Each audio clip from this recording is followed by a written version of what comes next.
Well, Lydia Thorpe, you've heard what Noel Pearson has just said. Your statements thus far have been critical of The Voice. Can you confirm here today on national television which camp you are in? Yes or no to The Voice? Well, I think that's the problem with the whole debate, is that you're either in this camp or that camp, and that's what is hurting our people out there. It's dividing our people. And I actually challenge Pearson in terms of the rigorous consultations. There were many, many people that weren't invited to those dialogues. Most of those people were grassroots people in communities who never got an invitation. It was invite only. And to have a meeting in the middle of the country certainly is not about self-determination, because there were so many people who couldn't get there.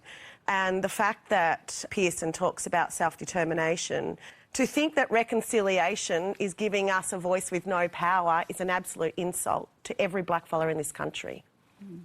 But do you support a voice enshrined in the Constitution?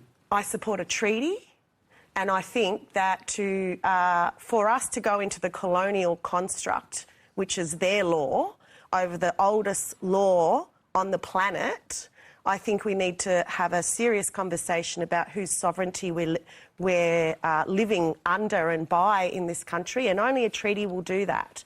To go into the genocidalist constitution that's only hurt us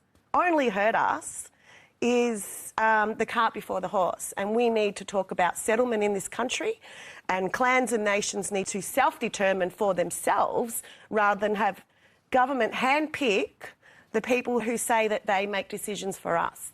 We've got to stop this handpick arrangement that government continue to use, and let the people on the ground have the power to say what they want to say. And we're not seeing that in this debate.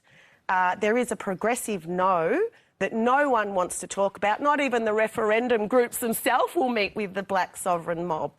So you've got to ask yourself, you know, how real is this conversation? Well, you left the Greens Party in order to represent the black sovereignty movement.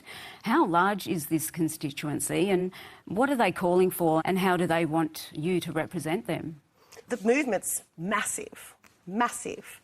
If you look at the rallies around the country, then bring that number together as well as allies, we're talking about hundreds of thousands of people who, on Invasion Day, talked about treaty before voice, and there were rallies who talked about sovereignty before voice. We should have a political voice in this country, not a powerless advisory body that the Parliament can decide to take advice from or not.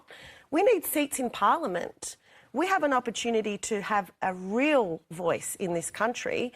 We could have Senate seats that belong to our people rather than an advisory with no power. I'd rather black senators with black votes to change this system once and for all than a parliament that continues to ignore a powerless voice.